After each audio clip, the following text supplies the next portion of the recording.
Oh, hello, and welcome to Ardente Rigamortis. I'm Review Cultist. I'm Mikey. E stands for evil. And I'm the gamer in yellow.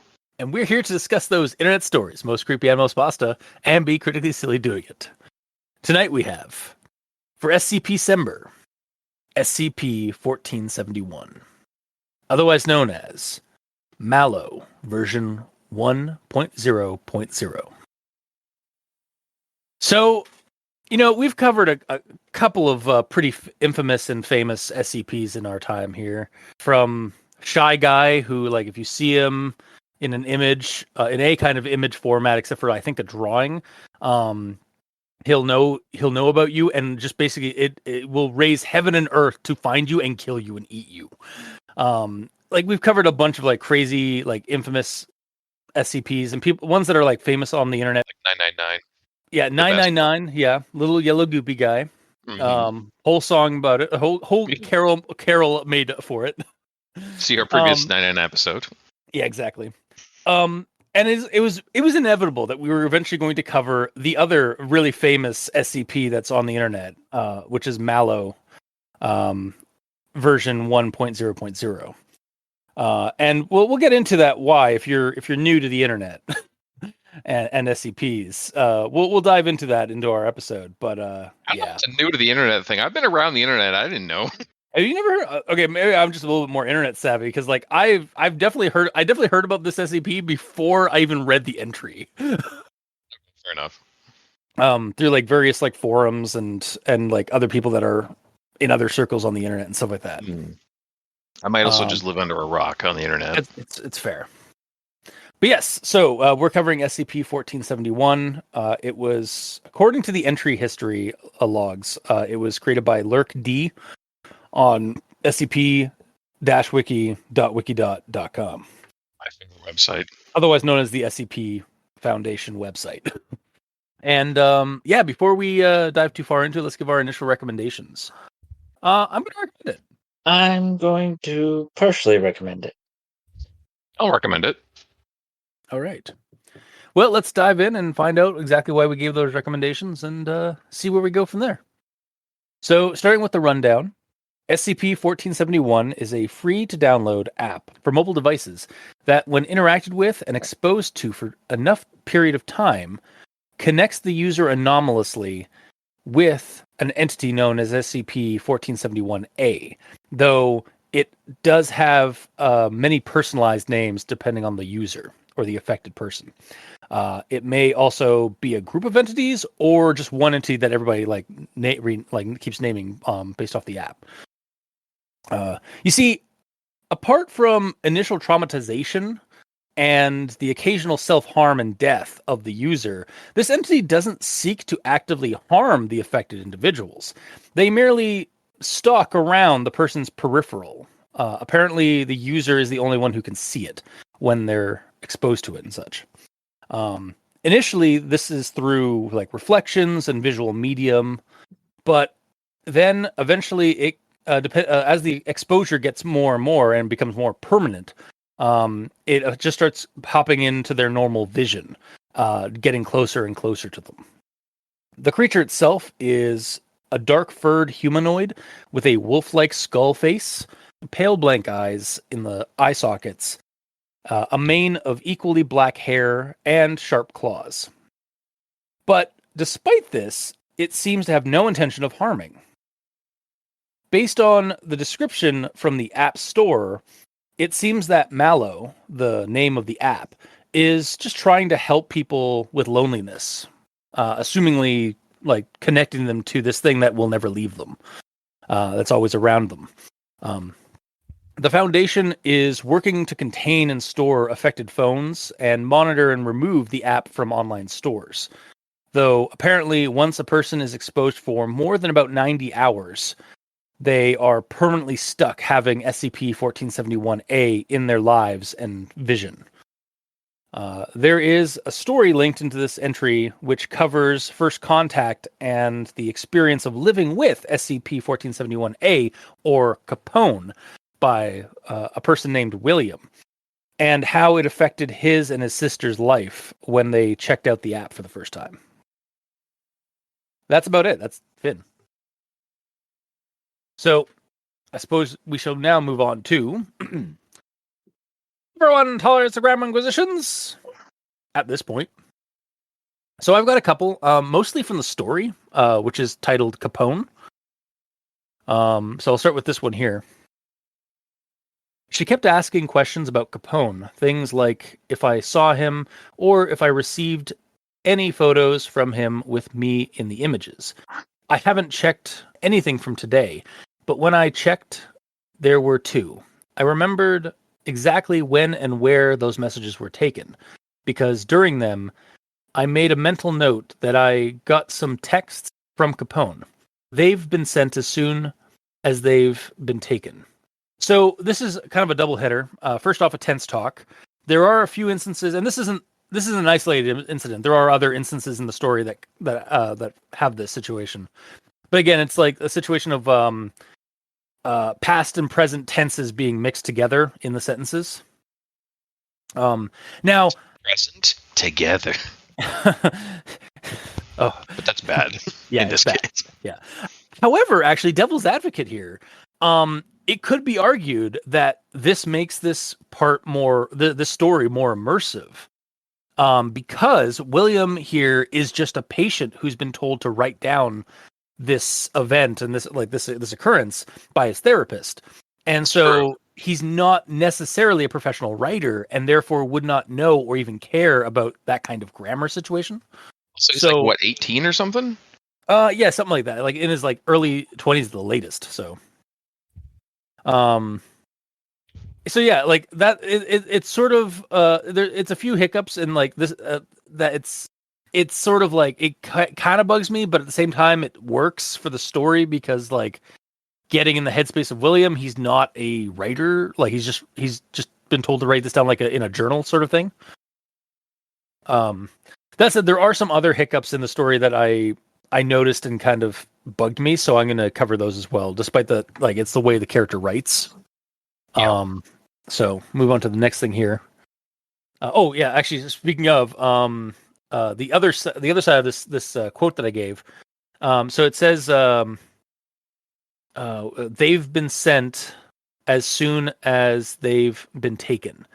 So I really feel like that should have been they'd been sent as soon as they were taken, or they had been taken. So like the they've should be they'd. Yeah. And maybe specify the pictures as opposed to saying they and they. Yeah. It was yeah, just exactly. talking about the pictures, though, wasn't it?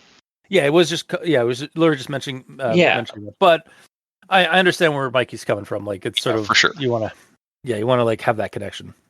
Mhm. But on to the next quote I have. Sarah froze and stared at me, as if to say, "Don't look at it." If I didn't, I could have had a semi-normal life right now. It would have been over the news within the week, and we would have known. ... So the ending part of this kind of confused me.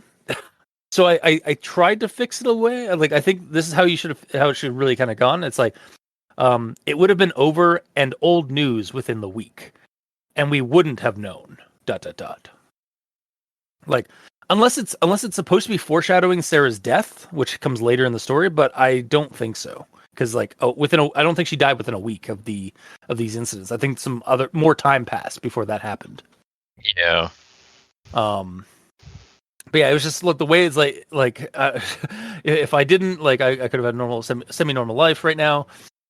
It would have been over the news within the week. What? Like that just seemed really confusing to me. Like, is it supposed to? It might have popped up on the news and like everybody's problem.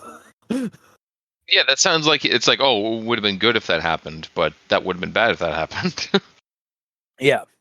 And then and we would have known. Like, what would you have known? Like, yeah, I think the way I've put it kind of fixes the problem, but yeah. And my next one, and actually my last one for grammar inquisition is this one. I was more concerned about trying to calm her down by telling her that maybe they weren't really there than I was about seeing Capone in the mirror. So again, this is like another one where like the ending's kind of like weirdly fumbled. So I fixed it in the way I think it should go. So it's like calmed her down by telling her that maybe they weren't really there, comma, when I saw Capone in the mirror. Like he was more concerned about trying to calm her down when he saw Capone in the mirror. But that's about it. That's all I got for Grammar Inquisition. So, Mikey, these stands for evil. I have Exjunction Junction for the story portion. All right. And next stop, Conjunction Junction. Doot doot. It happened just as you told me. The messages, the pictures, seeing him around every corner afterwards. It wasn't like it was going to go away, no matter how much he begged, or pleaded, or attempted to bribe. It's not even that I'm afraid of him anymore. It's the bad connotations he has, William rebutted. It wasn't too long a drive from the doctor's office to home.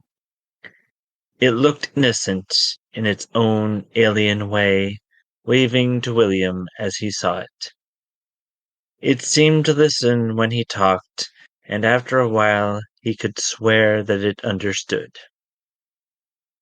It's hard to tell with a face like that, so all there were to go by were various head tilts and waves, and even then he had to teach it how to wave. It didn't seem that weird. It was obvious that my phone didn't have any kind of GPS, but neither of us had even thought about it until much, much later. It is too cute. It was just the sheer wrongness of that statement that made me listen to the next. It appeared that getting a photo every now and then was the extent this was going to go to, and looking at it in hindsight, I probably would have kept it on for next to nothing if she really wanted me to, so I agreed. It was intended as a reminder that I shouldn't be making the same mistake. It wasn't until the third or fourth day when I got called in from class. It would have been over the news within the week, and we would have known. But I did it. And there we were, just sitting there, with that fear-stricken look on our face.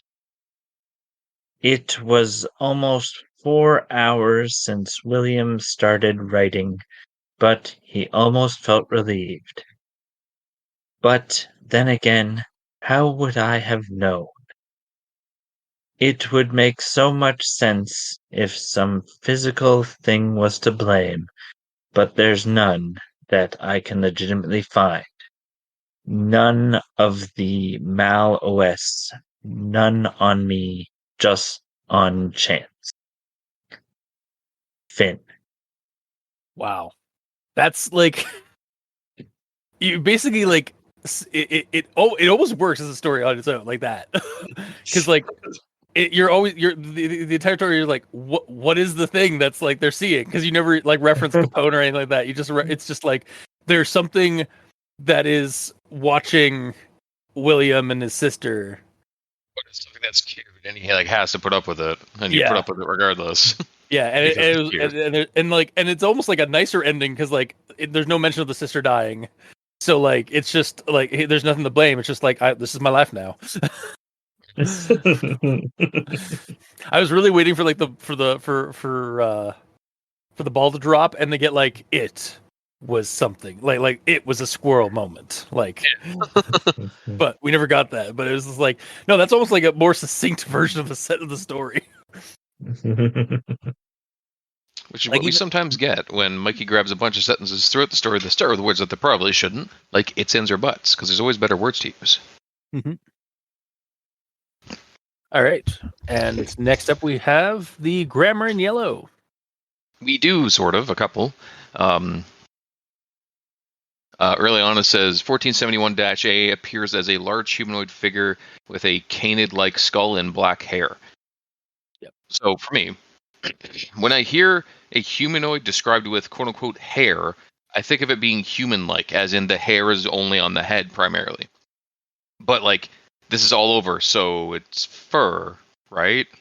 If it was all on the body, yes, it would be fur. And then if there's reference of like yeah, I see what you mean. Like, Yeah, and that's like on the main one. That's not in a that's in the main story. entry. That's Yeah. yeah. So that's where it should be the most specific and technical. Yeah, like it definitely should be like appears like as a large figure, humanoid figure with black fur, with a canid-like skull and black hair. Yeah. They don't need fur and hair. They do the same thing. Well, hair is actually different from fur. Is it? Technically, yeah. Enlighten me. Seriously, look up fur and hair. Sweating. I know there is a difference.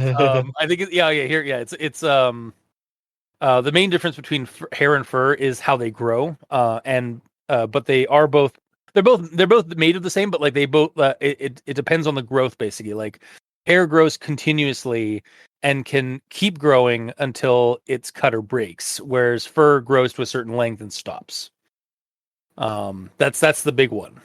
Okay, do you really think MalO cuts their hair all over their body, gets it trimmed? I'm not. I mean, like I'm referencing in that, like I think like it has black fur because like that's all the descriptions. Even in the story, we kind of get that. But then I also think because in the story, I think we get a description of it having hair, and like even in the photo, we do see that it has like it looks like it has longer hair on its head.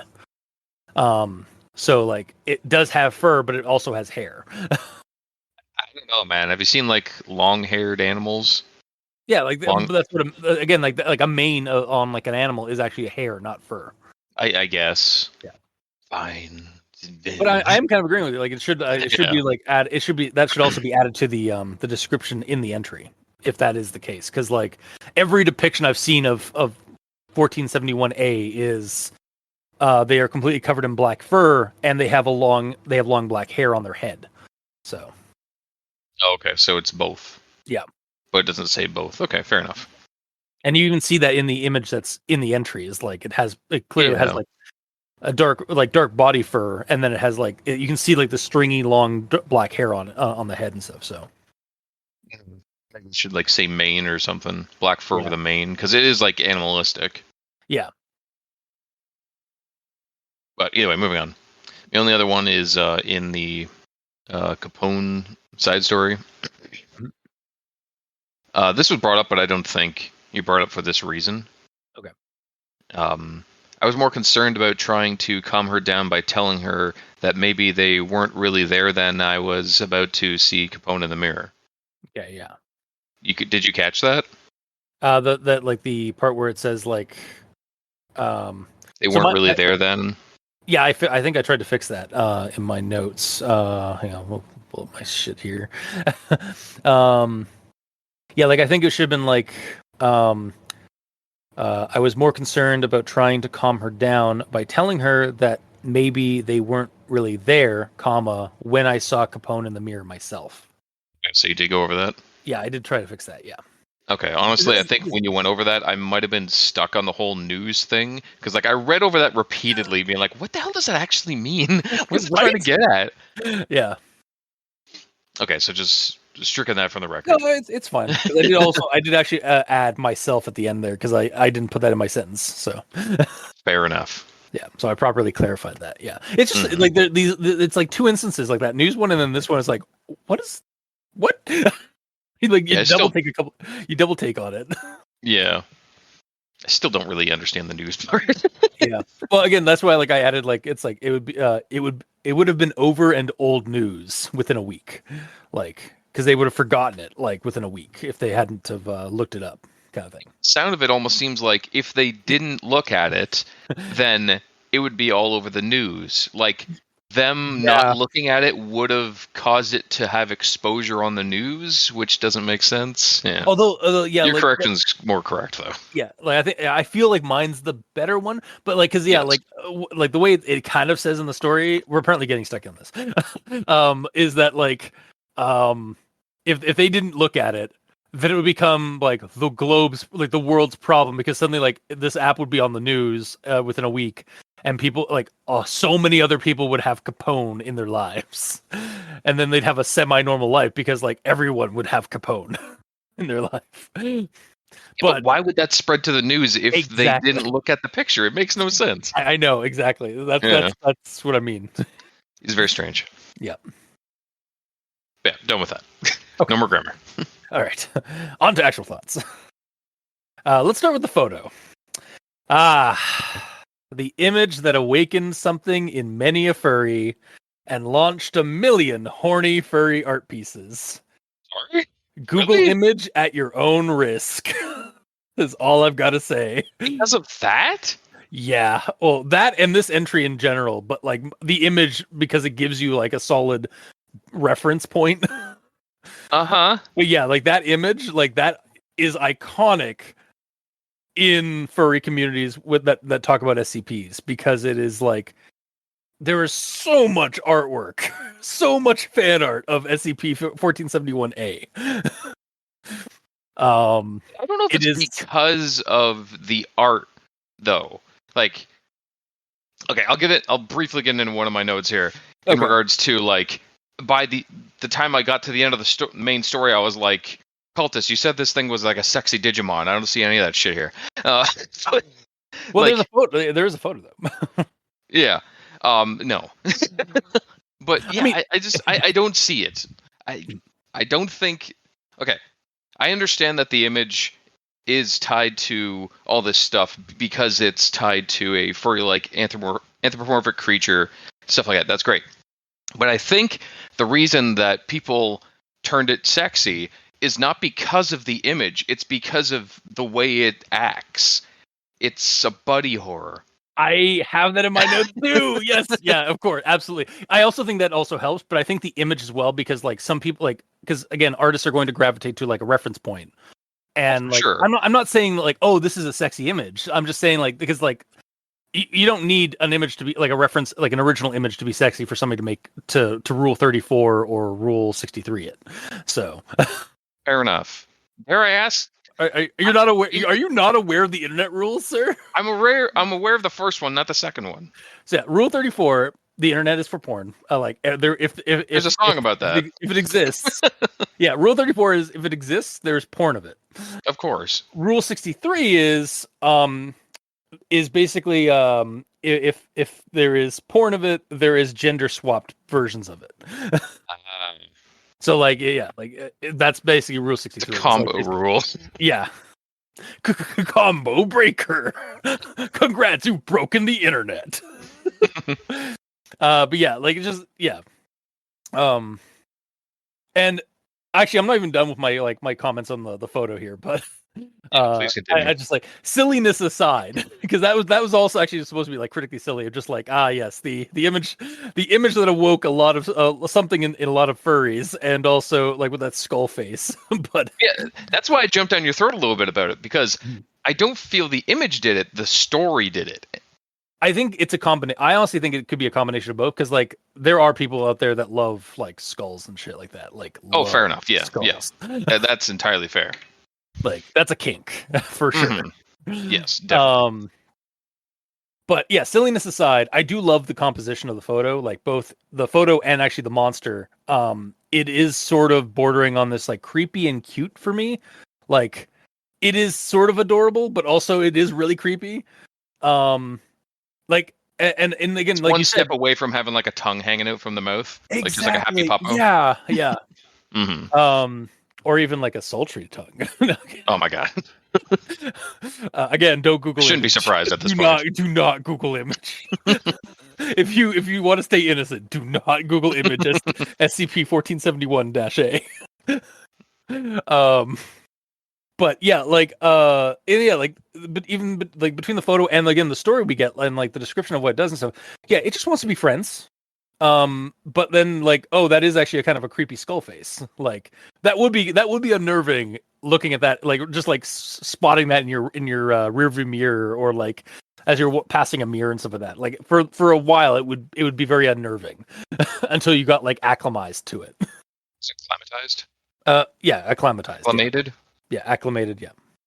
Sorry to grammar your grammar legit this- speech. Yeah, it's the way the cultist talks That's fair. You know, all right. poorly. The dialect. Yeah. But yeah, that's all I got for the photo, really. So, and then regarding the SCP entry itself, honestly, I was kind of surprised how short and straightforward it was. Yeah. Like it's again, this is the I have like I had some bias kind of going into this because like again I've heard of the infamous 1471 the MalO app and then so like I was expecting the entry to be a little bit longer and then like it's very short and straightforward, like it gets to the point and such, and thank God there is actually like a story that is linked in this entry, like that you can read, because that's I feel like it would be lacking if it didn't have that story. You know what? I'm surprised because of how infamous it is, and because of the nature of it. It's a being that can attach to anyone's phone who downloads it. So there should be like tons of incident reports, right? Yeah, I was actually kind of hoping that I kind of wish there would be also like an incident, even an incident report. I mean, again, we look at the one thing like last image received by SCP-1471 9405. 9405 is the number of the phone that it was confiscated. That means they have at least over 9,400 phones in custody or in lockup. Crazy. We have one reference incident report thing. Yeah. Maybe it's because like they're all so similar. Because like it's the same thing all the time. It does the same sort of thing to people.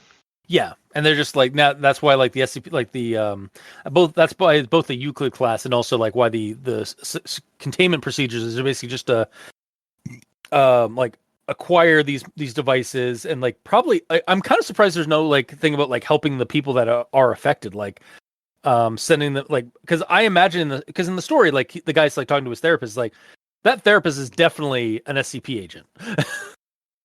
Sure. But I'm surprised like that information isn't also in the containment procedures, and is like if like any affected individuals would be monitored by SCP staff while under the pretense, under the pretense of therapy or of a therapist. Yeah. Like I'm surprised that isn't in there, because again, like it's not like a dangerous creature as far as we know, except for like there is some traumatization because of like you think you're going nuts, and so like some people can't handle that and they like do what Sarah did, but then like it just felt like there should have been more in the entry, like again like you said, like a documentation of like, even like, it doesn't have to be a comprehensive, like a full list, but like a comprehensive list of instances and stuff like that, or even like where items were found and recovered and stuff like that, which I think would have been also really fun to play with, like SCP-1471 like 2587 found in Pasadena in like a guy's basement. Or like acquired from a car that wrecked in Toledo. Or something like that, like just stuff like that. 5,272 was found in the bottom of a lake, like stuff like that. Yeah, because somebody like like some people are trying to get rid of them and stuff like that. Exactly. Yeah, that would have been really fun, I think. Or one was like burned to a crisp, and like all these different types of ways that people have tried to deal with it without directly saying. And like through a whole story how they dealt with it. Or like one was like SCP-1471 10 or 140 found in a pawn shop, or found in a pawn shop in Windsor, Ontario. Like some like like somebody like just tried to sell their like just pawn off their phone to and try and get rid of it that way. If that would work or not. Yeah, because the clerk would then, because like if the clerk, the people working at the pawn shop would probably start like seeing the thing, because they'd be checking the phone to make sure it was worth the selling, right? Maybe, but like if it's attached to the person, it might not have to do anything with the phone. Like it could just be you're attached. Okay, well, I would have to send the messages though. Do you think that's why the phones are always being confiscated? Is because like they are kind of a spreading vector? because like the phone has the app, right? So like, and so it Yes. might even be that the app is like contagious to the person's. Yeah. What I was trying to actually get at, but I was very poorly saying it, was even if you gave the phone to someone else and they were checking the messages, they wouldn't be. I don't think they would be messages of the new person holding the phone. It would be of the old person, because it's still attached to the old person because they initially downloaded it. But- because it doesn't take pictures through your phone camera. It does it through anomalous means. Yeah. It just sends it to your phone camera. Yeah, but like the only way they'd be further that person who owned the phone originally would be exposed is if they actually looked at those photos, because that's the thing. Like it's like even if like that I think like if that clerk starts looking at the images, then they start getting primed for it as well. Yeah, Maybe again, it'd be something worth adding into the story or into the entry to like show that that's also a situation. And again, that's why the SCP is like collecting all these phones and like storing them or rendering them inoperative. So, but yeah. Again, it was sort of I must have more. Like I kind of wish there was more in the entry. Now I will say one thing about the entry. Why does it say "buy" in the archival document from like that's pulled from the like App Store when it specifically stated that this app is free? Like it says, like it goes through like the description and all that, and it says "buy." Like, shouldn't it say like "download"? And also, like, why does it even say that on the SCP's official documentation of it? Like, why are they being cheeky about it? Yeah, I mean, it obviously like out of story, like out of canon or out of lore. It's just a fun, cheeky way of linking to like the Capone story, but like it doesn't make sense because the based off the app's like situation, which says it's free. So like, shouldn't it be like try? But also like, yeah, why does that?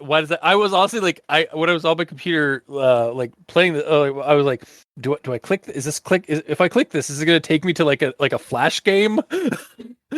Which would have been so fucking hella cool. Yeah, like an app, some kind of app store. Like that would have been really hella cool, honestly. But because I'm not gonna lie, this is something I would not be. This is not like the worst thing to get like infected with, honestly, when it comes to SCPs. I would totally be down to have MalO or have a Capone entity in my life. But I digress. Assuming you could handle the sanity. Yeah, rules constantly. Again, like it'd be like, I mean, like I think like initially it'd be like, God damn it. But like I think that would be the most of it, because again, if it's not hurting you, if it's not like actively trying to attack you, I think like after a while, like assuming you get past that grace period, you just become buddies. And this kind of goes into something I have later in the story about the buddy horror aspect of it, but yeah, I'll actually move on to the Capone story then. So I got this one here at the very beginning. Believe me, William, I know many people have reacted the same way. Fear is a more common reaction to the unknown than you'd think. Dr. Laura Brains consoled him. Really?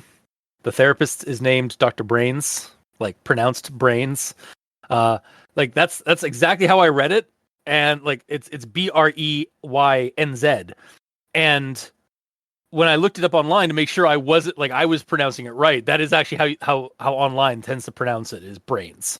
I was like, a therapist named Dr. Brains. Well done, sir. Yeah, I mean, yeah. like I commend you.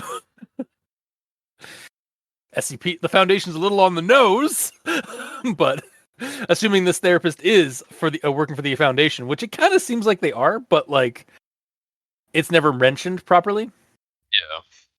Yeah. And then going into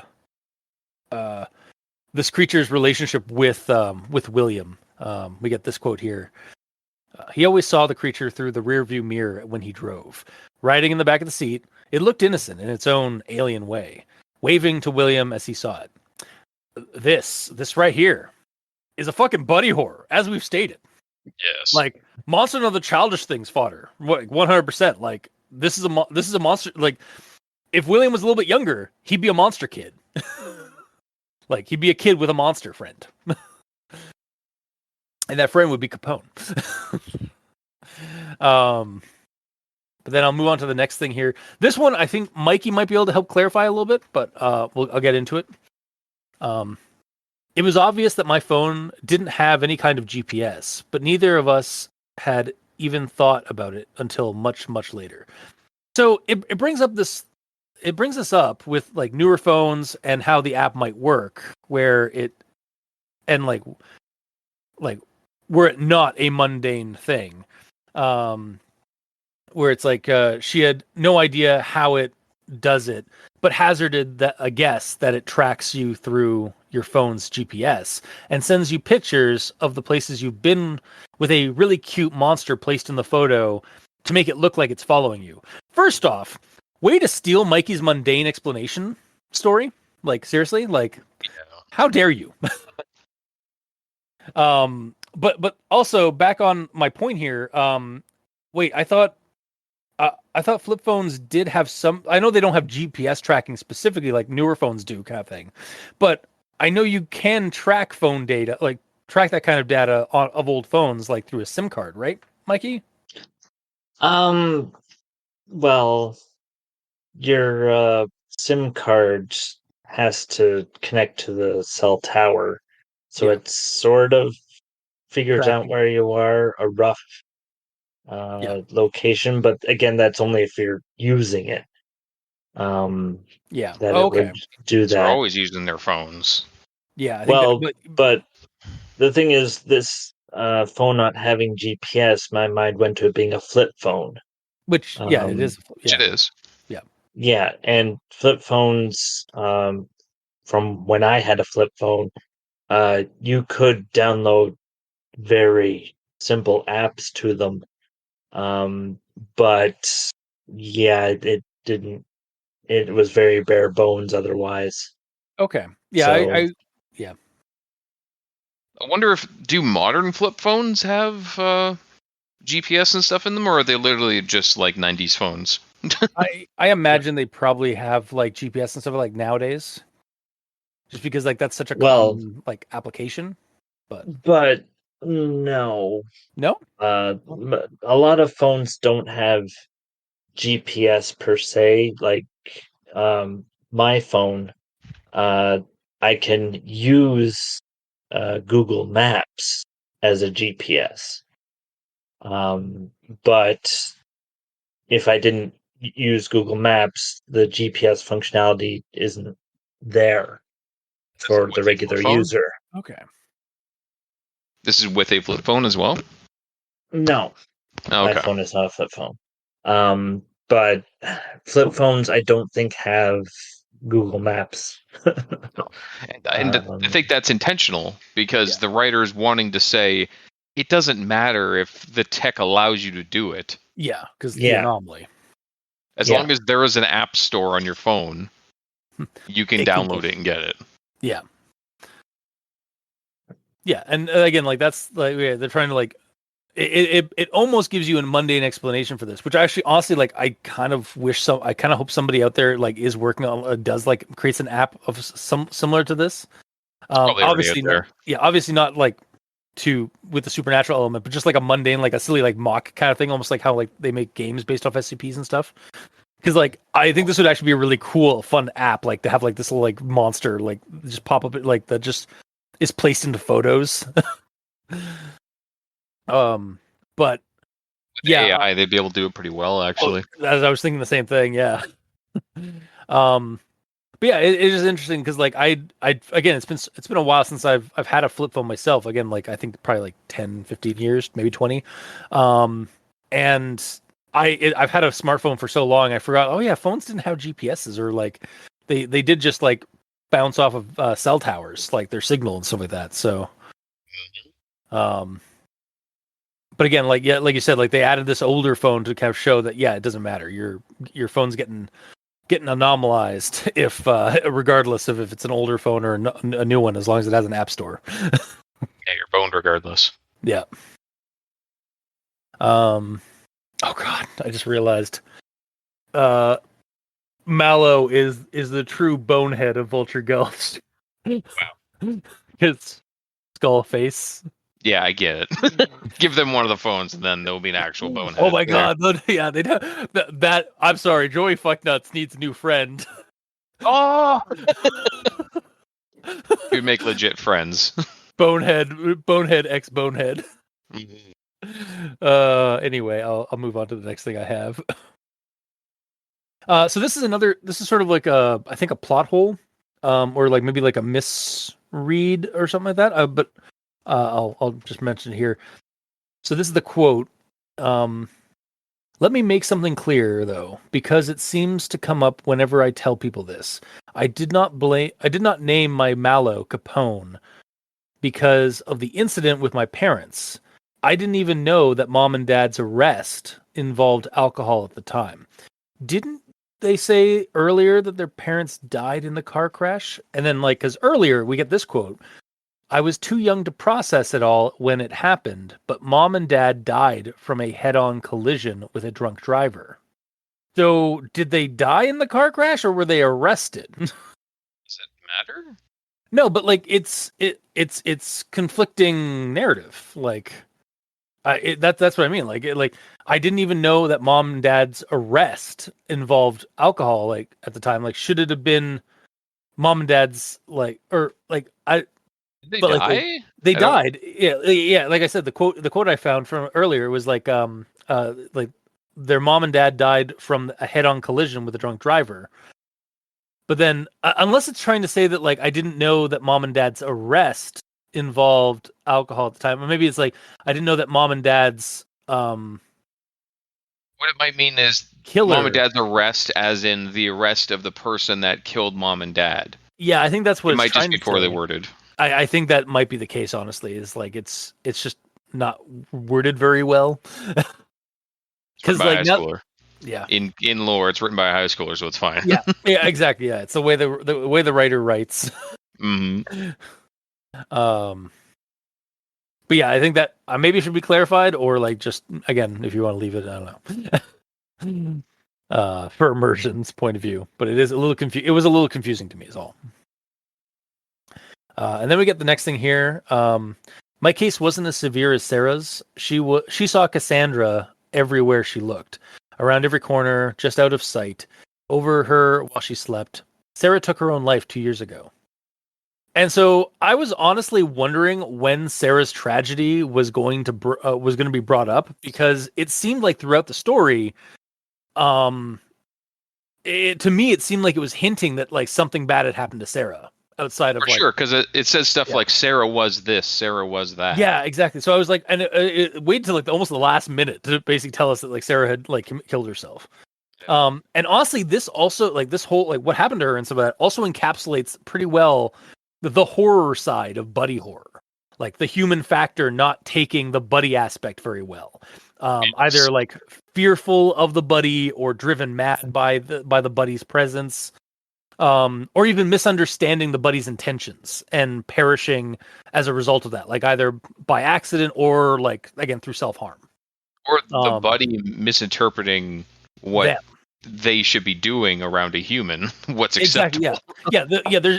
That's the aspect of that's the horror element in buddy horror, is the miscommunication between the two. That's generally like I find like is a good aspect for like buddy horror is like there can be like a buddy horror where like both sides are copacetic, but then like it's the outside world that fears them or is afraid of them, and then there's the buddy horrors where it's like the monster just wants to be your friend, but but it doesn't know how to act around humans, or the human is not comprehending the monster's intentions and therefore thinks that it is evil or like it's trying to hurt them and ends up hurting themselves instead. Yeah, we're like a Tucker and Dale versus evil scenario where like it's all just a misunderstanding. Yeah, I need to watch that movie again. It's so good. Yeah. But yeah, that's one of the things that like I thought like was brought up really well in the story is like that the actual horror element of a buddy horror. And the next thing I have is he looked up to the creature in the mirror from across the room for a few seconds as it gave the old familiar wave. William was silent for a minute, staring at Capone, and then back to his papers. He felt the need to make one last point. One last point, yeah. Sir. I kind of think it would be really cool if, rather than have this be a third-person perspective story wrapping around Williams' Williams' write-up of his origin event, basically. It's actually revealed that Cassandra, Sarah's Capone, has been telling that part of this story this whole time. Like, she's been watching over William and Capone now that Sarah's gone. Assuming, again, that's also assuming that Cassandra and Capone are two individual entities and not like just the same entity that's just named by different people. That's also assuming that they can communicate with us at all. Well, that's true. Yeah. That is also assuming that. But I just thought that might be interesting, like to have that as an idea for this, rather than just have like a bland, like, not saying it's bland, but just like, again, having this sort of third person perspective in this story, of like basically an omnipresent narrator kind of narrating the wraparound bits of the story. Like kind of go full on, like go an extra layer deep in the immersion that this story is being told by a character in the lore, but it feels like a third person perspective, but it's actually like we actually know who the narrator is. But it could be told by Dr. Brains. Oh yeah, like or the SCP, like it could be like all surveillance footage, like basically like how they're surveilling William at all times, kind of thing. Mm-hmm. Yeah, actually I like that. That makes more sense for like a Foundation story. Is that like this is actually all just like, again, the surveillance team like monitoring William at all times.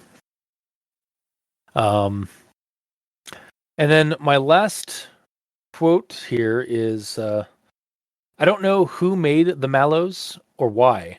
I don't even know if anyone actually made the app. Many things like it have been created naturally, or have been given some kind of anomaly out of sheer chance. So I'm just gonna, like, as I was like reading this again, we may or may not have been doing some Shadowrun stuff. Sorry, Mikey. But I'm just looking at some free sprites and the Ghost in the Machine aspect of Shadowrun and all the weird anomalous cyber bullshit.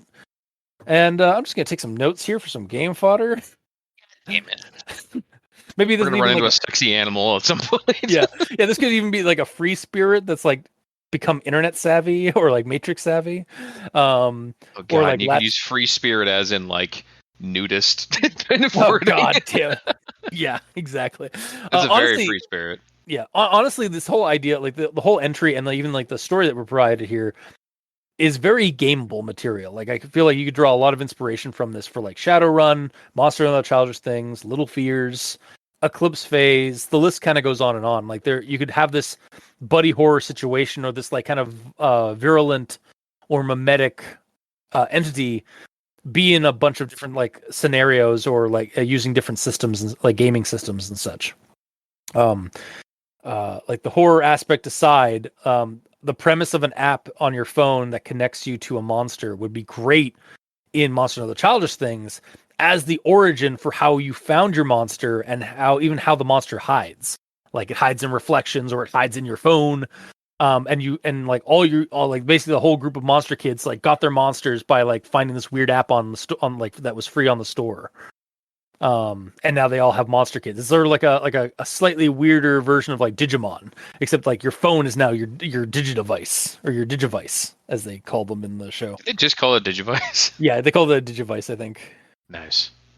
I know everything was Digimon. Everything was Digi insert, like Digidestined, Digimon, Digivice.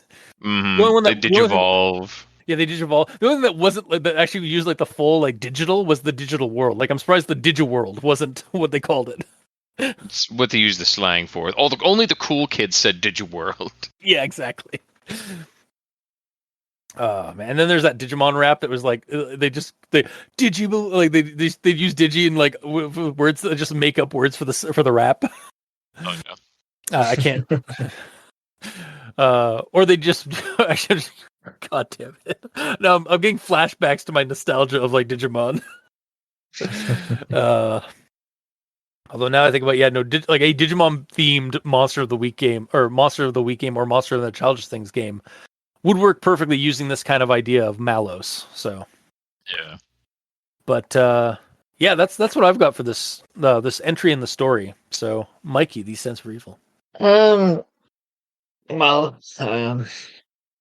I my actual thought here is this is very Santa Claus-ish because he sees you when you're sleeping and he knows when you're awake.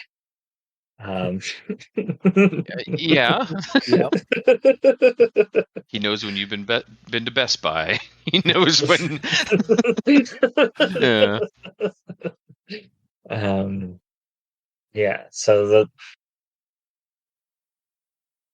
that was my main thought, and it was like this does turn into a buddy horror, as we explained, because he basically sees the creature, and I mean, it's basically what people would have to deal with if they had to deal with hallucinations. Yes. But the difference is that the hallucinations don't normally move. So it waving. Actually, you know what this kind of reminds me of? I don't know if you guys have seen it yet.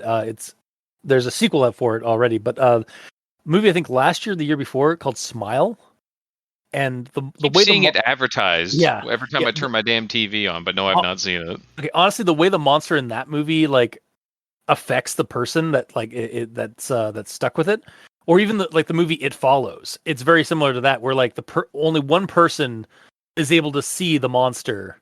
Basically, the affected person is able to see the monster. Everyone else can't, and like it in Smile, it's a lot more like hazardous because it's actively trying to drive the user insane. Yeah. Whereas in this, he or she isn't hurting anybody. They're just standing in the back, just like they just want to hang out. They just want to be around the person. Like at no point do they use those claws to threaten or anything like that, or like they wave like or like yeah. it's like having like it's like having like a mimetic dog. Like a dog that only you can see. Yeah. Or an imaginary friend. Yeah, that's basically what it is. Oh my god, that's basically what it is. It's an imaginary friend in the digital age. Mm-hmm. Yeah, absolutely. Yeah. But yeah, it's basically like having it definitely feels like it's like a person having hallucinations, because that's kind of what they're experiencing. Mm-hmm. And that's the very mundane route, is that it's just a hallucination. Yeah. And there's no guarantee that everyone sees the same one. Yeah, like they're like this for some reason this app triggers this hallucinatory psychosis. Yeah. Even like opening up an app as well, which is even more weird. It's not like you download the app, you run it, and then it shows some strange thing on your screen, and then it goes away, and then you're infected. It's just, no, you download it, now you're infected. Yeah. Like, it's that seamless. Mm-hmm. Maybe it flashes something on the screen for like an imperceivable amount of time, but it's just enough to connect to you. Yeah. I don't know. Shit's weird. Or you just downloading it is signing a contract with this demon or whatever it is. Yeah, exactly. That honestly, yeah, it's like, yeah, it's free.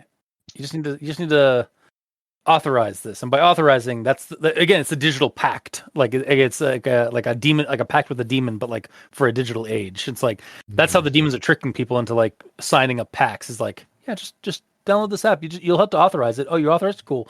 That's basically your shit. We can put anything we want in the terms of service. Yeah, that's our, yeah. Who reads the terms of service? Only psychopaths read the terms of service. Right? And they're already on our side. But yeah, I do like that. Okay. That's in my actual thoughts. All right. Gamer.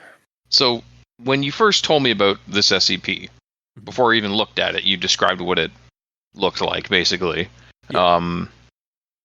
And doubly so when I first saw it on the SCP website. Visually, I thought it reminded me a lot of SCP-682, at least based on my memory, which is the big cranky alligator that kills everyone and can't be killed. The big cranky alligator. I love that nickname. Tell me I'm wrong. Oh my god, it's like what was the name? What was the number? 643? 682. Yes, six. It's like Clifford the Big Red Dog. 682, the big cranky alligator.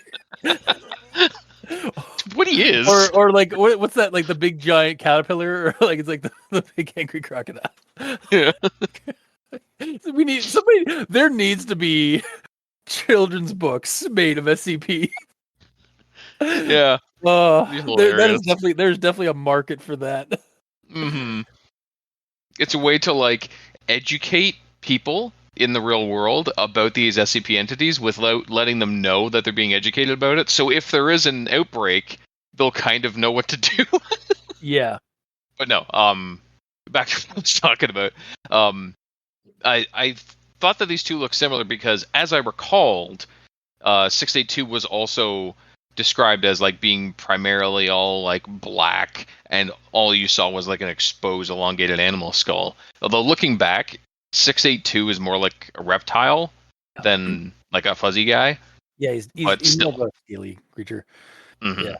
But though he's scaly, but like again, like some of the descriptions, isn't he covered in like detritus and like garbage and shit? Yeah, exactly. And like honestly, it looks like it might even be like an elephant corpse or something like that, or like a tapir's corpse or something like that, because like there is in the original image, it does look like there's almost like a trunk thing at the end of its nose. But I think also it is supposed to be like in the lore of SCP. I think it's supposed to be like this like decaying alligator like monster, but then it does have like shaggy long hair or like a mane. So yeah. And what's sad is like I could not remember the name of that SCP for the life of me. And you know how I found it? How'd you find it? I went SCP-999 versus, and then I scrolled through all the different Google image results until I found him. Oh my god, that's awesome. Because there's some like cute shit with connected with him. First one I get on a Google image is SCP-999 versus 682, and it's like goopy guy just hugging. Yeah, hugging him out. Yeah, hungry, very angry looking 682. It's so good. Yellow goopy guy, so good, so pure. He's the bestest guy, and not because he's yellow. He could literally be like I'm not even joking. He could be any color, and he'd still be the best. But the fact that he's yellow/orange is even better. Yeah. He's my spirit animal. There is apparently a reverse 999. My God. We probably shouldn't get into that. Yeah, let's not. Yeah. I'm curious what it is, though. Give me the number. 914, apparently. 914. It's an SCP 914? I think, yeah. No, it's showing some machine thing. Fuck it. Moving on. Back to the story at hand. Yeah. Oh, God, the Tangent Police. They're coming. Yep. They're always on our freaking doorstep. All right. Yes, so talked about that.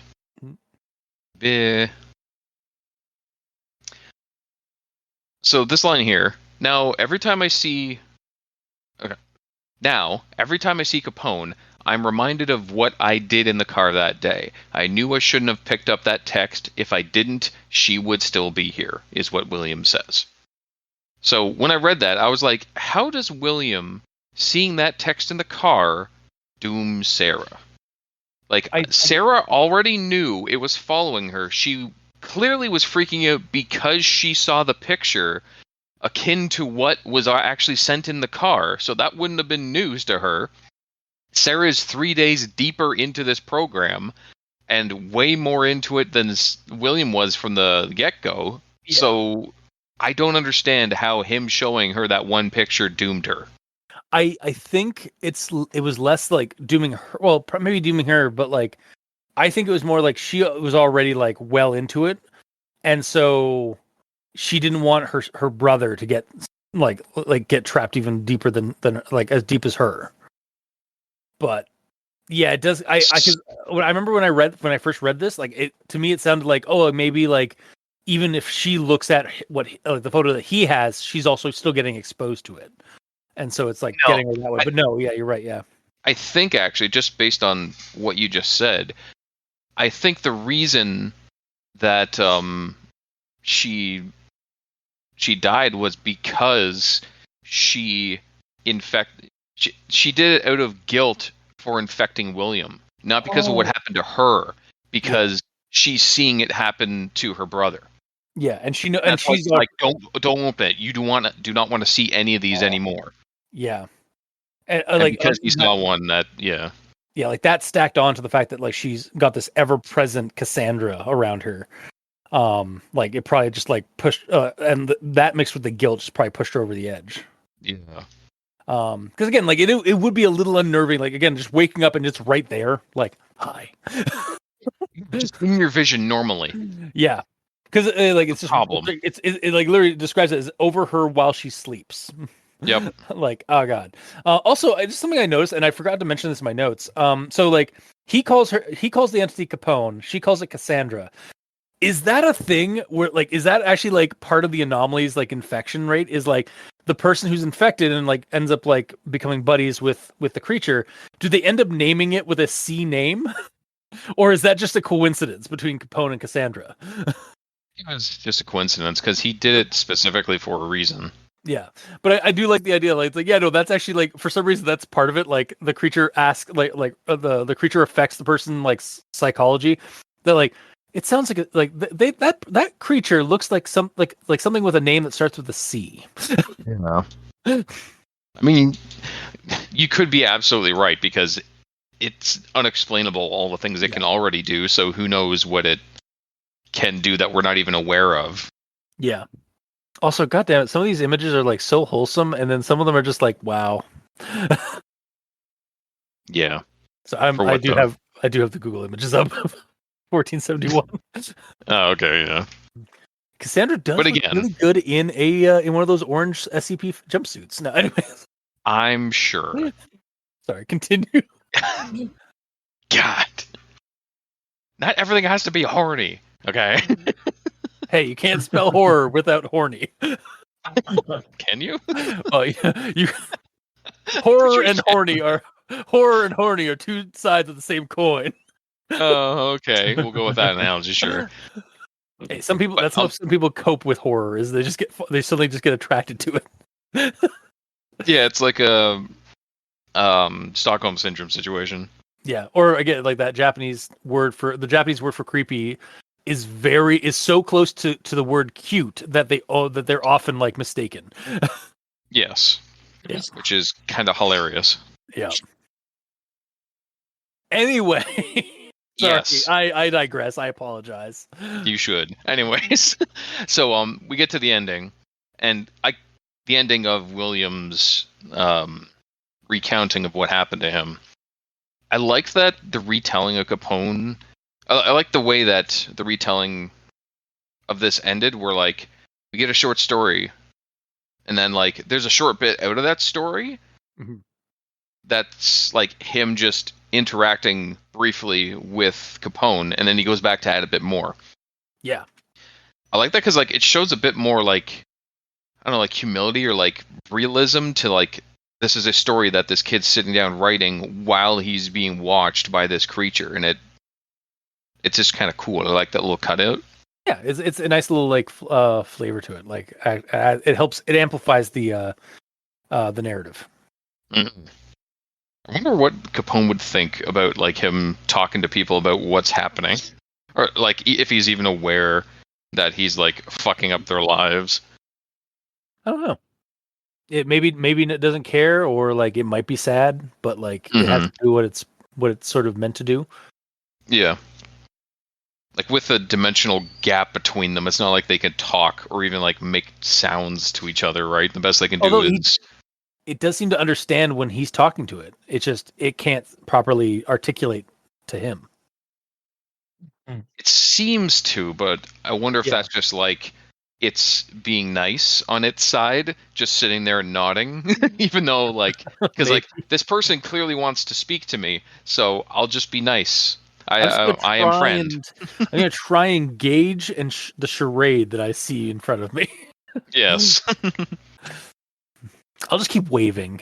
Just... And then we get the ending where the ending TLDR is basically MalOs aren't the problem. The people sending them out is, because like the MalOs aren't technically hurting anyone directly, which is true.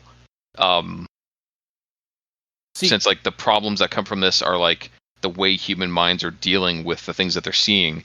But I do wonder, like, who is like sending these out and for what purpose? Well, that's the thing. Like that, they even propose it. It's like they don't know if MalO was created. It might have just appeared out of like it might have just been like appeared like the anomaly might just like it might have just grown out of into existence, like popped out of nowhere, or like festered in the internet or in cyberspace, and then oops, there now we suddenly have this weird anomalous like app. So like. It might be again, like he kind of says, like a preternatural like creation of this app, or it might have been created by someone or something, and we just don't know. And you only kind of uncover it by chance, like because you don't know what this app is going to do to you. Yeah. So, I also wonder how much of that of like Williams like oh I don't blame MalO or like I don't blame like it's nothing on me and none on the app, it's just happened by chance. I wonder how much of that is like is there some kind of like subconscious like like influence that it's having, like where it's like after you get past like it's sort of again a Stockholm syndrome kind of situation, or like because like he's obviously acclimated to having Capone around.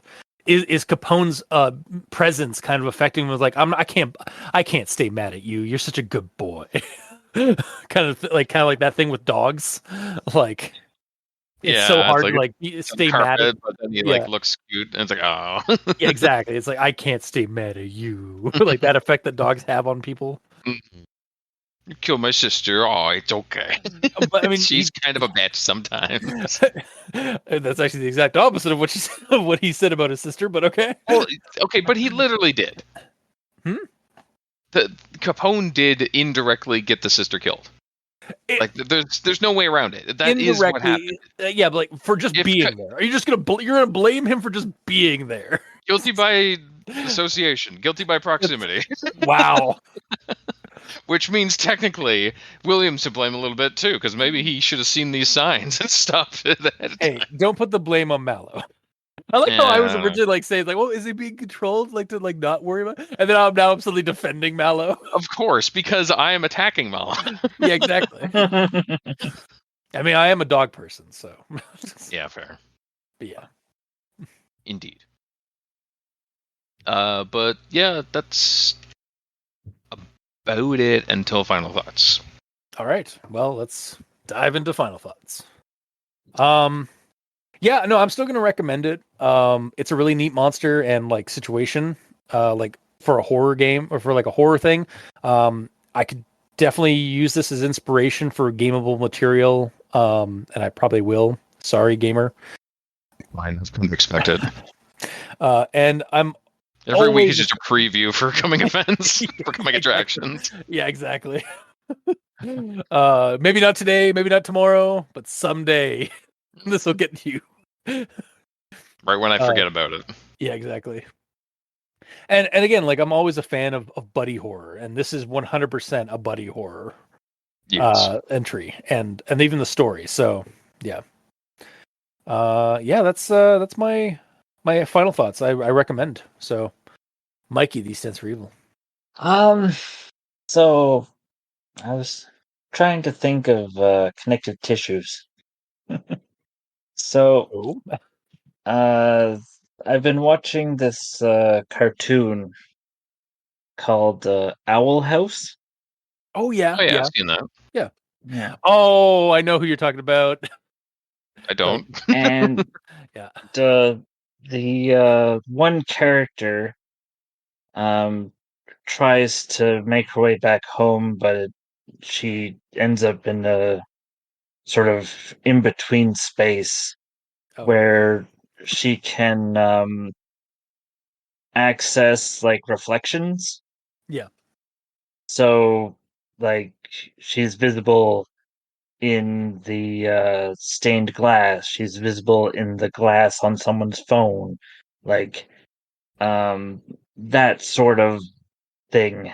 So that sort of similar in ideas because the main character can see them in a reflection. Yeah. But when he looks back, they're not there. Yeah, so it's a similar kind of like hallucinatory or like perception sort of situation. Yeah. And like through multiple dimensions situation as well, from the sounds of it. Yeah. Mhm. Nice. I honestly thought you were going to reference the fact that King is a skull-faced dog demon. Oh, in Owl House. Well, It looked an awful lot like. he's like a baby version of him. Yeah, basically, yeah. Well, What if MalO was baby? Also, oh my god, it's King. If King was just spelled with a C. Sorry. Oh yeah, because C names. I see. Yeah. But yeah, I do need to watch more of Owl House. I've been meaning to actually check it out. Mhm. Pretty good. So, yeah. So, on the plus side for this, you get a new friend. Yeah. On the minus side, you get a new friend. Yeah, forever. Mhm. They'll That never one leave your friend side. that you have that you sometimes wish you didn't have. Yeah, that's forever now. Yeah, you've got a Klingon with a C.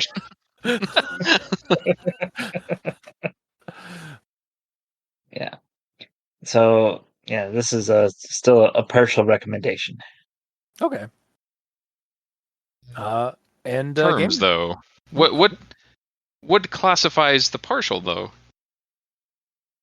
What Well, because didn't you like it's about it that brought it down to partial? well, basically it's the two sides of the same coin. So you get a new friend, and this is buddy horror, and this isn't that horrifying. Oh, I see what you're saying. Okay. Okay. Yeah. You like that it was a buddy horror, but it really wasn't very horrific. Hence why partial. Yeah. I mean, people Gotcha. died, but Yeah, but by their own choice. I Their mean, own like no, because like it is. Yeah, you're right by their own choice, but also they are being traumatized by the experience of encountering this entity. yeah. Like it is driving them mad. Again, that's the buddy horror is that like the creature isn't trying to harm them. It doesn't mean to do it. It just its presence is harmful to some people's psyche that drives them to insanity and then self-harm. Doesn't seem to care either. Yeah. Well, cuz So that's another aspect of it where it's not like it's friend and it's sad that it's doing these things. or It's maybe friend it is and it doesn't sad. care or it doesn't know. Or yeah, we like just maybe- can't read its face like he says, yeah. Yeah, exactly. Like maybe it is sad. Like it just friend. Don't make this any difficult. Yeah. What was that? I think it was like M friend. Oh, and Helldivers is like the guy's like, "Oh, sorry, we got to kick you to get our friend in here." And then the random guy is like, "But I'm friend." And then he responds by saying, "Don't make this more difficult than it has to be." So good. Yeah. But yeah, like that's why I see like I could definitely like I imagine like that Cassandra was kind of probably internally maybe sad that like of what happened with Sarah. Or maybe not. Like again, like maybe it is just like an alien life form that doesn't understand like, oh, that person stops existing. Okay. Yeah. Because we don't know anything about them, but that's probably because they also don't know anything about us. Yeah. Could be completely balanced like that, you know. Yep. Yeah, I see. I do see Mikey's point of like it is. Oh, for sure. It is a buddy horror, but it is also like so you can take it or like take it horrifically or like it's just kind of silly. Yeah. It's not something you read and you're going to be directly scared by. Yeah. Like I'm excited about it, but I'm not like this is You're like way into this one. yeah, but I'm not like super terrified or anything like that by it. A little horny, but yeah, not terrifying. I mean, those Google images. I'm just gonna say. I'm just gonna avoid those.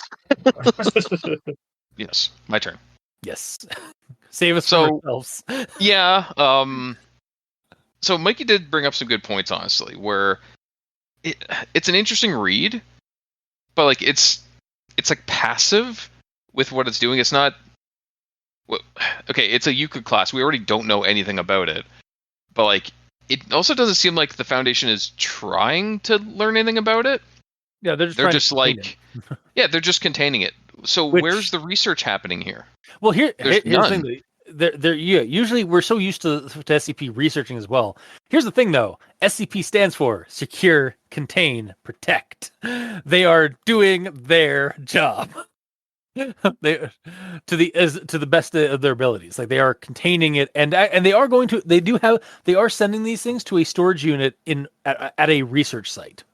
So it is actually being looked at. It is being looked into, but like they're also like probably trying to like research it without like getting contaminated themselves. Why bother? Just send some D class to learn about it. Well, that's probably what they're doing Yeah. like, in terms of the research. Yeah. But yeah, with the way that this thing is set up as a basically a virus that anyone can get on their phone, and they've detained thousands and thousands of phones, and we only have one entry of it, Yeah, is kind of weird as well. So like, as neat as this is, I feel like there could be more to this. So I might drop mine to a partial as well, because while I enjoyed the read, it left me wanting. No, not that way. I wasn't gonna go there. You were absolutely. I gonna was go actually there. going to go with your Disney princess this episode. Oh, okay, fine. That's Yeah. fine. A thirsty Disney princess. Not kidding. Damn it. No, I was not gonna. I was actually not going to go that route at all. Yeah, I figured as much. It's fine. So yeah, I always like SCPs that have research on them, because it shows that they're trying to do something to. Okay, yes, it's secure, contain, protect, but what's the best way to protect people and secure this from people and stuff is to completely negate its anomalous effects on the humans. Yeah. Like, if it's as simple as we figured out how it sends its how it connects to the person, and we've developed something that we've like quietly put into production of all phones and all updates, so just the phones have basically an anti-malware Oh my god! I just on realized. them. When did this cut? When did this like get like reported? Hang on, because I just realized something that would be really funny for this. So I think this first came out in 2013. Okay, so I know exactly what the SCP has been doing to like negate this on the internet, and that's why we haven't heard of it like any of these apps popping up. 5G. Oh, is that what it is? Yeah, that was like when they brought in 4G and 5G networks. How everybody was worried that like, oh, it's gonna like wipe out, it's gonna be like enslave the human race, and so like number of the beast kind of stuff. It's like no, it's just negating the effects of certain anomalous apps that keep popping up on app stores. That's cool. I'm way into that. I can't take responsibility for that because like that was something that was suggested in a campaign by the All Roads Taverns guys. They were like they ran a horror campaign set in the 80s called Elder Hollow, and like at the end of the campaign they offhandedly reference that like the men in black nowadays like in the modern day like after the 80s and stuff they started putting in cell towers everywhere to stop the weirdness. So that's why nothing's weird anymore. Like that's why there's no supernatural shit anymore. Like after the 80s or into the 90s is because cell towers also negate supernatural stuff. That's cool. Yeah. I'm really down for like explanations like that, where they're using something that we know of in real life through news or otherwise and giving it a like A reason to alternate exist. reason. Yeah. Yeah, it's like the power lines in Troll Hunter. It's like Yes. in Norway, it's like oh well, we have power lines in Norway. We have power lines up in the north because Norway has trolls. Thank you, Prime Minister of Norway. Yeah. It's basically an electric fence for trolls. Yeah, exactly. For the big ones, the Jotun class. Super cool. But yeah, I do like that idea. Like, and again, like, oh god, that could be honestly, that's good game fodder even too, because like your agents that are like just going out, like you're basically the maintenance guys, and like you have to go like fix a problem, but there's a chance that there's a leak, like a breach or a leak or something like that. So you also have to deal with like the breach on top of like fixing the problem or maintaining a situation. That's not a terrible idea for a game, honestly. Yeah, there's a lot of cool ways that this can go. Yeah. And like considering how big this was, like the way that you talked about this thing, I was going in here being like, okay, this is the Jeff the Killer of SCPs. Yeah, this is the 'Cause it's- Tumblr bait of SCP. Yeah. Because there is that thing online for it. I think it's probably the most like it is the most Tumblr bait of SCPs that I've seen online. But like I expected the same amount of like I don't know. No, Like, I didn't expect it to be bad. I expected more because of how much Yeah. everyone loves it. I figured it would be expanded upon a whole lot, and there'd be like at least 5 different incident reports, you know? Yeah, Like, I mean- and research on it. What's it doing now? What's its current like containment? Are we able to deal with it? Did we give up on trying to contain it or to negate it, and we're just containing? Like, Yeah. there's very little SCP in this SCP, if you know what I mean. Yeah, and again, like there is something to be said about like negative space. Like it, like if there is an absence of like details, but it has a good hook. Like people will like the fans and whatnot will just start making like filling in those gaps with the art and stuff like that. So yeah, Absolutely. but yeah, I do agree. I do agree with you guys. Like I do feel like the entry itself should have more. Yeah. Yeah. But that's where I stand. Okay. I'm backing up to a partial. All right. Well, I'm honestly like, again, while I agree with you guys, I'm going to remain with a full recommendation because I do just enjoy this. Like, I enjoyed the read, but it wasn't enough to like pull me down to a partial. So For sure. So yeah, it'll be 2 partial recommendations and 1 full recommendation. There is room for additions on there. In fact, and since it is an SCP entry, like people can go in and like add in some extra things as it goes on. Like the writer puts it out and the writer does all the additions. No, like other art. Well, I think there is no. There's definitely people that go in and like add things as well, or like they do revisions to it, and then but like it is sort of like a writing council or like a writing like it's a community. So like people will go in and say, oh, like this could be added, and then like it's up to like other people to like either revert to a previous iteration or like say, hey, I don't like that. Like let's tone that down, kind of thing. Yeah. Okay, that's cool. Yeah. But yeah, again, what we have is pretty good, I think. So, it's just there's definitely some room for additions. But yeah, that'll do it for this week's episode. So, if you like what you heard, or if you didn't, leave a comment in the comment section below where this gets posted. We're all on Twitter, kind of. Mikey's at the even you're only kind of on that because you're I'm primarily more on Blue Sky, aren't you? yeah, I'm more on Blue Sky, but Mikey's at the East End Cerebral. The Gamer in Yellow, when he's on there, is at the Gamer in Yellow, but without that W at the end because his name is very long. Yeah.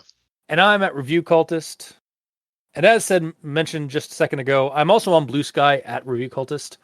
So you can send me messages there.